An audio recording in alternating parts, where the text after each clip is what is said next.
there are so many influencers that are just repeating the same thing that they heard from their favorite influencer, who's repeating the same thing they heard from their favorite influencer. It's the same bull crap, just regurgitated in a slightly different way. That's like 95% of what content creation is, just regurgitating something they heard someone say. That's what our goal is over the next several weeks, is to figure out how we can break that cycle, because I believe that's how you stand out. It's by not saying the same thing that everybody else is saying, but it's saying this is what everyone else is saying, and this is why it's wrong.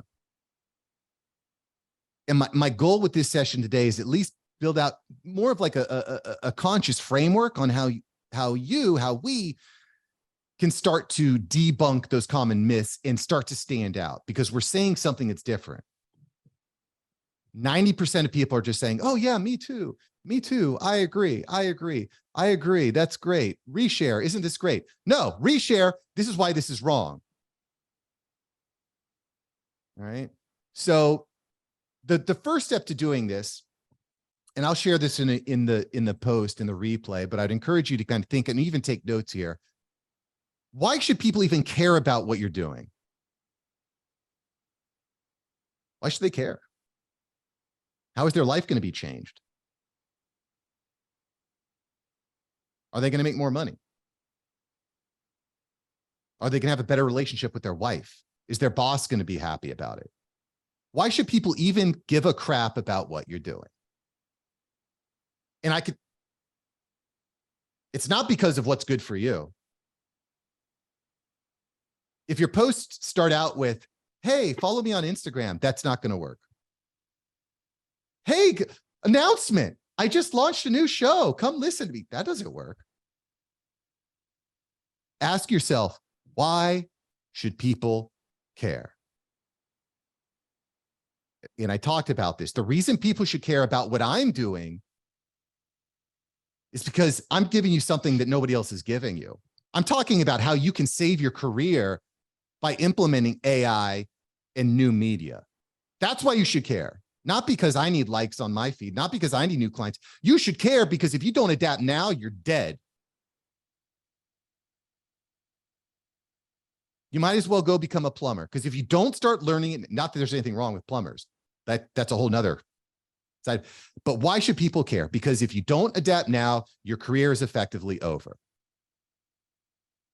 And so when you start to think about how you reframe this stuff, it starts to manifest itself throughout your content, right? So I just encourage everyone, and write it down. Why should people care about what you're doing? Why should people care about your content? Then you need to ask yourself two more questions. Where does my short form content live? Where does my long form content live? And I think everyone here is pretty clear on that, but I just want to point that out, that's important. The short form content is for the quick engagement. It's for attention. It's for a reminder that, hey, I'm still here. Just like Kiri sees me popping up in her LinkedIn newsfeed every week for the past year and a half before she joins the group. Same thing with Ben. Ben was following me for about a year before he decided to join the group, right? It's not because my podcast kept popping up in their feed. It's because LinkedIn kept reminding them, hey, Mark's still here. Mark's still here. Mark's still here. So that's your short form. Your long form is, hey, I can't, you care about my content. You've been reminded about my content, but I can't teach you in 30 seconds. We need to go a little bit deeper. And that's where the blog, the Substack, the book, the podcast, the YouTube channel, that's where that comes into play. And Phil had shared this the other day. This checklist is in there. I think this was a really great share that Phil had. This is where like 90% of your short form content is targeting. People that have a problem, but they don't know they have a problem. And people that know they have a problem, but aren't exactly aware of how to fix it, right? So again, this is shared within the meeting replays and checklist. Really good share. Phil's actually I can tell Phil's doing his homework because he's sending me some really good stuff. He's sending me some gas. And not the type of gas that my kids pass at dinner. This is like the gas that like fuels the car. You know what I'm saying?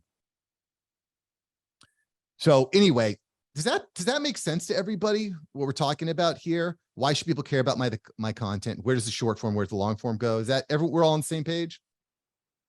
I personally like how you just said that though, like, because I think the hero's journey, it's at the end, you're supposed to remind them, here's the answer, here's the outcome if you take the answer. Oh, by the way, if you don't take the answer. So I like how you just kind of said that, like, if you don't now, you'll die.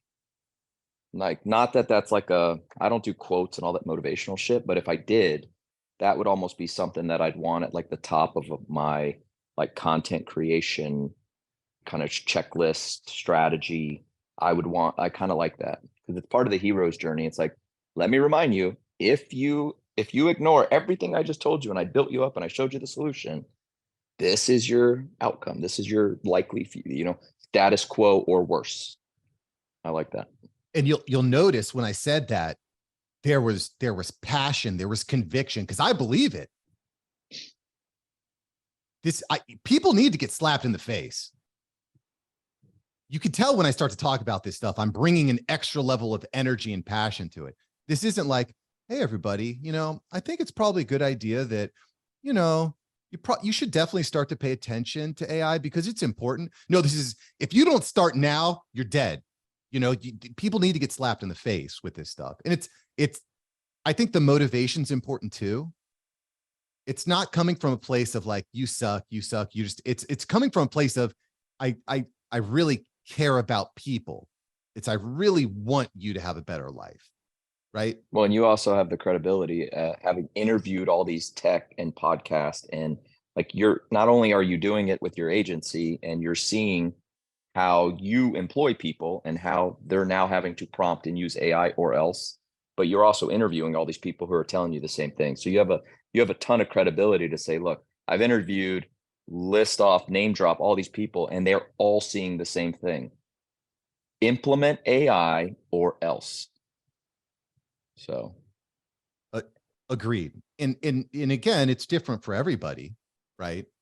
But I've been like trying different messaging for a long time. I just recently found like what I think is a perfect mix of a problem aware, right? Someone that's aware that there's a problem. I have a good solution. I have the credibility. I have,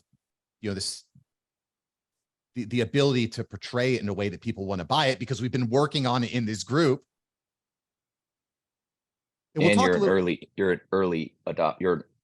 an early innovator, so that you'll look like the old guy when all the Kiris of the world, and I'm never coming around, but Kiri admitted I think she said she's not an early adopter.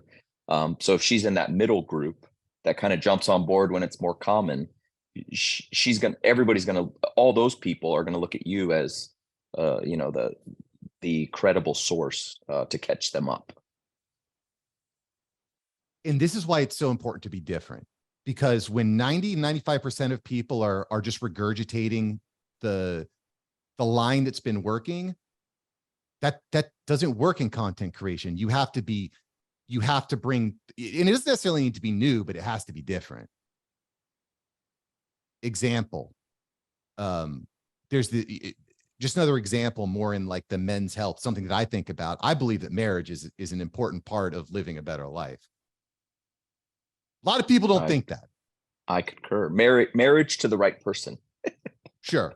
But that's not like a new concept, but it is a little bit outside the mainstream norm. And, I would say that, that's not quite as dynamic as like something as new or fresh is AI, which is nobody knows what the hell's going on with AI.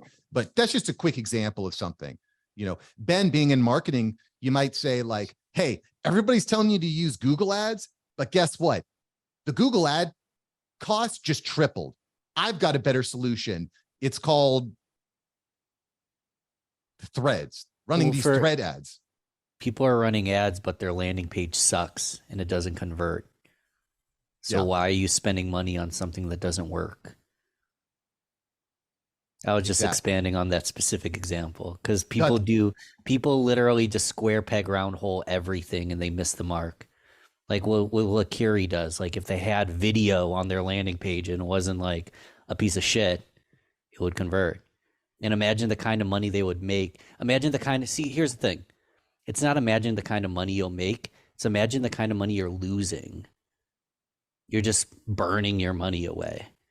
I love what you're saying because literally, like, I'm such like a ooey gooey, like calm, positive guy.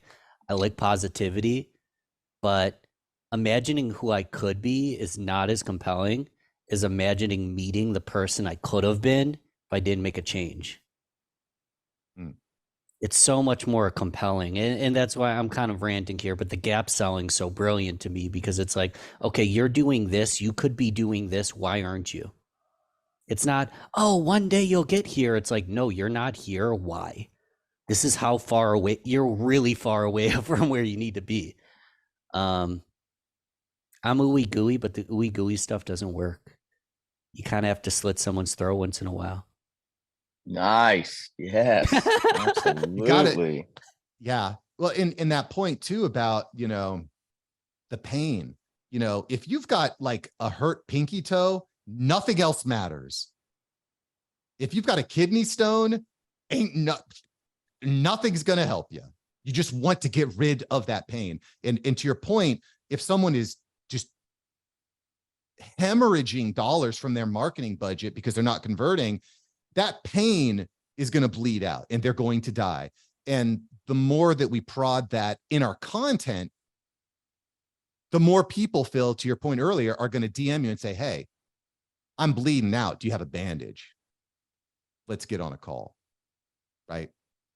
So again, that's the way that I'm contextualizing the content that I'm creating and the way that I'm thinking about content. So I'm going to go through an exercise here so we can figure out how do we do that? How do we do that? So I want to ask, this is the first thing. So this is the first step of this phase. Who are the top influencers in my niche?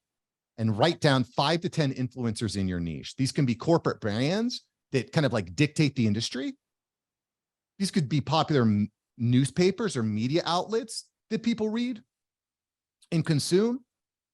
These could even be podcasters, YouTubers, TikTokers that people follow.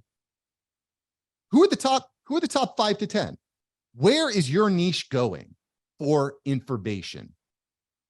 And please believe there are juggernauts that have been doing this for decades in your niche right now. And they have beliefs. They've got a lot of beliefs. So after you've taken this chance to write down these 5 to 10 major influencers, Alex Hormozi, sure. Alex Hormozi does this brilliantly, by the way, what we're talking about. He's brilliant about this. So you take these commonly held beliefs, or you take the top influencers, and then you're going to break down what are their commonly held beliefs. Alex Hormozi talks like, if you're new at business, you just eat ramen for every meal. Or I love where he talks about like, I go to McDonald's and I buy just, 15 packs of chicken nuggets for 99 cents. And that's what I live off of, right? But take, you look at these 5 to 10 and you say, what are the commonly held beliefs? Because they're going to have similarities, right? They're not all going to be the same, but there's going to be commonly held beliefs. I'll give you a perfect example. In the podcast industry, whenever somebody asks, how do I grow my podcast? It's always the same bull crap. It's make clips for social media, guest on other podcasts, make sure you bring on good guests on your show. It's all bull crap. None of that stuff works. That's not the key. Like that stuff is good, but that's not how you grow your podcast. And I very much feel that way. I feel convicted because that's the advice that everybody gives. Every podcast influencer, you see it time and time again. Want to grow your podcast? Do these 3 things. Do these 5 things. It's all the same bull crap because that doesn't turn the needle. That's the same stuff that's been regurgitated over a decade. Doesn't work. Yeah, I just want to chime in, Mark. I've done Justin Welsh's course. I've done Matt Gray's course. I've followed all the big LinkedIn influencers. I've downloaded their free guides, and I made a post about it, and they literally all say the same fucking thing. I've done their courses. I've made a post about it. I've hit about 20 hours of studying the LinkedIn gurus, and they literally say, download my templates, use Taplio, they all say the same thing. Taplio, Hyperfury, find your influencers and copy their best post, and then just change this word to this word. And it's like, when none of that works, upsell, and then I'll come in and help you do it. It's be on 7 platforms, use 14 different freaking AI tools, content strategy 6 months out. Like, none of it's authentic. It's all, in my opinion, it's not authentic. It's Chat GPT. It's download our templates, and it's your niche. Use what's working for them and just copy it. That's what they all say. And I've done their courses. I bought Justin's. Matt was free, and they say the same fucking thing, man. It's kind of frustrating. And to your point, I'm not saying that stuff will not work at all. There's some threads in there. But if you're taking those courses and you're seeing they're all talking about the same thing, what you need to do, and this is phase 3 of this process, right, is determining what you disagree with. What do they get wrong? What do they get wrong? I'll give you a perfect example. If you're following your favorite influencer and you're just copy and pasting and switching out a few words, you've got it wrong. What you should be doing is copy and pasting and then explaining why that idea is bullcrap. Because here's the problem. If it's supply and demand. If every single person is following that same strategy, there's an overload of the supply. You're just competing with everybody else. Your content is it's not blue ocean. It's just another wave of the same thing that I already read yesterday, and I already read the day before that, and I already read the day before that, and I've heard this story before. You got to come different. You got to say, this is what Justin and Jamie and Jessica and Shayna and they're all saying the same thing. This is why it's bullcrap. Throw all that out, because then you're competing against nobody. You don't have the same, you don't have the supply and demand problem, because there's people just like you, Phil, that are hungry. You have a problem. There's a demand. But if everybody's competing within that same supply, you need to come with a totally different idea, totally new supply. And so here's a few exercises that you can do to come different. So first off, you're saying, what do I disagree with? Like, what are the ideas that they're saying that I don't think are true? Maybe because you've tried it and it didn't work. Maybe because you've seen others complain about it. Maybe you just disagree with it on principle. But what you want to do is you want to be able to go deep. You want to defend your points. So what data do you have to support that point? Do you have data? Do you have statistics? Has the market changed? Is there a new technology? Is the supply so high for that same type of advice that it doesn't work anymore? You know, I'll give you another example of this. My whole life, if I want to lose weight, what do? I run, I do cardio. There's a guy in the fitness field that's completely exploded because he just says that he says that running and cardio is the worst way to lose weight. Thomas Lauer, or whatever his name is. Yeah. So you know who he is. Yeah, I do. I mean, it works. He's all over my YouTube. And I don't necessarily agree. In fact, I disagree with him because I know what's worked for me. But I mean, yeah. If he's got a program, if you're saying I hate cardio, but I still want to lose weight, Justin keeps popping up in my feed. He tells me that I don't have to do cardio. Assuming his solution works, he's going to. So that's just kind of another example, right? Yeah. I believe I need to run to lose weight. I hate running. I actually do like running, but if I hate running and Justin comes and says, everyone that told you have to run, it's all bullcrap. I have a better solution. All of a sudden you're like, take my money. Because I'm hemorrhaging out of my abdomen. And I don't like all the bandages that everyone else has. You have a unique bandage that's new, that's fresh, that's interesting. I want to know.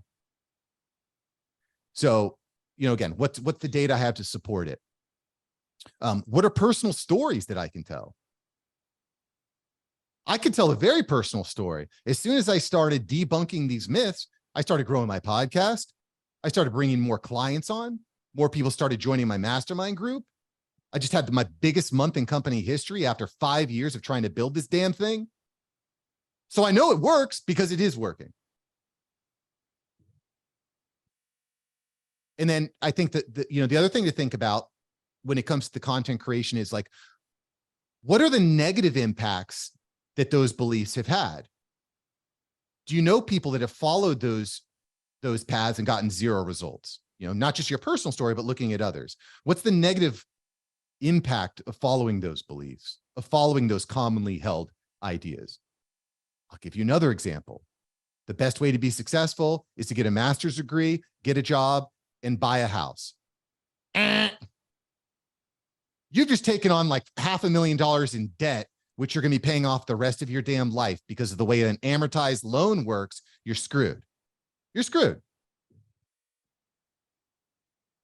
Maybe or you that could worked. say, oh, go ahead. Sorry. Well, maybe that worked 50 years ago, but it's 2023. That template doesn't work anymore. Or you could make the headline, Title IX killed marriage and destroyed women's happiness into their 40s. You could do that. You could say that no I fault divorce have is so the end many of women. relationships. I have so many women that reach out to me that are in their 40s that tell me men don't exist anymore. Like real men don't exist. They can't find them.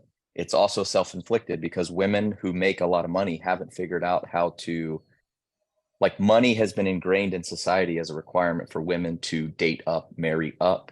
But now that women are so damn successful and they're doing fantastic financially, men are incapable of matching without the financial piece. So they feel inadequate. They don't try. Women haven't found a way to love a man, I guess, that can't feel equal to them. And so now it's like, this is a massive fucking problem. So look, I don't necessarily disagree with that statement. I haven't done massive research, but I don't disagree. The problem that you have, Phil, is that there's a lot of people that have that same message. Yeah. Oh yeah. Well, There's- I wish if I wanted to dive into it more, I'm sure you could find some research for suicide in women happens at older ages, or seclusion or stuff like that, where they just say they become the incel later in life because they're just like, there's no man for me. I'm out. Again, I don't necessarily disagree with you there. I think we could talk about the negatives and positives of feminism. I think there's negatives and positives, just like with most things, right? But Yeah. you got to think about who you're competing against for that guy to join your mastermind coaching program. Yeah. Oh yeah. I wouldn't want to dive that rabbit hole, but it intrigues me because as somebody who's trying to help men build families, as women become more successful financially, there's less of a dating pool for men who don't have that master's degree, who aren't doctors and lawyers and engineers, who aren't business owners. Like the everyday man who makes 50 to 100,000 a year and he caps out there, he's having a hard time finding a woman because a lot of these women are becoming very successful financially. And then the other side is the women, the body count are so high. So you have like two extremes. You have career woman or OnlyFans woman. And that's your dating pool for our young men. That's their dating pool. And listen, I don't disagree, but what I want to do is kind of help. Sorry, I don't mean to derail. Sorry. No, and you're not.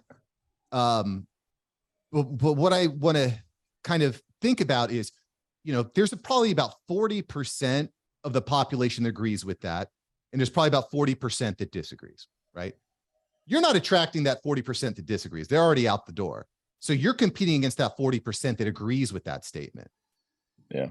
Let me give you an example of something. I think this will be an interesting example of taking on a commonly held belief, right? Commonly held belief. Masculinity is about being a peak predator and having access to money and women. Right? I would say that you can never possibly understand masculinity until you're a father. You can't. Unless you're a father, you will never fully understand masculinity. So you will trigger all the Justin Welshes of the world who choose not to have kids because they want to grow their business. He will never understand what being a man is. Sorry. I agree with you 100%. that's an example of something that I believe very passionately. Yeah. And I'm not saying it's your choice, it's your journey, but you will never understand what it truly is to be masculine and a man until you have a child. So the number one counter is George Washington, because he's the father of our country, but he doesn't have any kids attributed to him if you don't count his housekeeper and slave and potential there. But he's officially no kids, and they say he's the father of our nation. So that's the counter you're going to get, because I've made that argument before in several posts, and I always get George Washington. I think Albert. There's some other like big names, Tom, that didn't have kids, and they say, well, they built something that was bigger, and I'm like, yeah, they're still not a man. They're not. They haven't peaked. Well, as a man. it's not that George Washington's not a man. It's just, and I think this is interesting because this creates some debate. Yeah. And then what you do, and again, in this third step here is, what's the data to have support what data do I have to support my opinion? What personal stories can I tell? What are some stories that I can tell of others? What are the negative impacts that people that have followed that commonly held belief? What are some negative impacts of that? Maybe they got caught up in bad relationships, or kids out of wedlock, or made bad financial decisions. They got tempted by greed. And so again, I haven't fully fleshed out this idea, but I just give that as an example of something that'll make the hair on people's neck stand up. It does. Because all those alpha males out there, all them red-pilled guys, they don't want to hear that. No. Hey, I tell them all the time, Mark, you're going to die alone, buddy. All your money is going to go to the government or somebody, but it ain't, without kids, like, what are you building for if you're not building a legacy? Because you're going to die alone. So, and you know what? It's going to be like a magnet. You're going to repel people that don't want to hear that. You're going to attract the people that do. And they're going to say, that was different. I hadn't heard that before. It sounds like you know what the hell you're talking about. How can you help me? You know what I'm saying? Become a man worthy of a good woman. And that's what I'm looking for in this exercise. So what I'm going to do is I'm going to post it up in the group. I'll put links below, because I think this is good. I'm going to put this on YouTube. So I'll put links below so that you can check out these assets in the pro group. Go through the exercises. I'm going to put the link in there so that you can think about why people care about my content. Where's the short form, long form live? Who are the top influencers? What are their beliefs? What do I disagree with?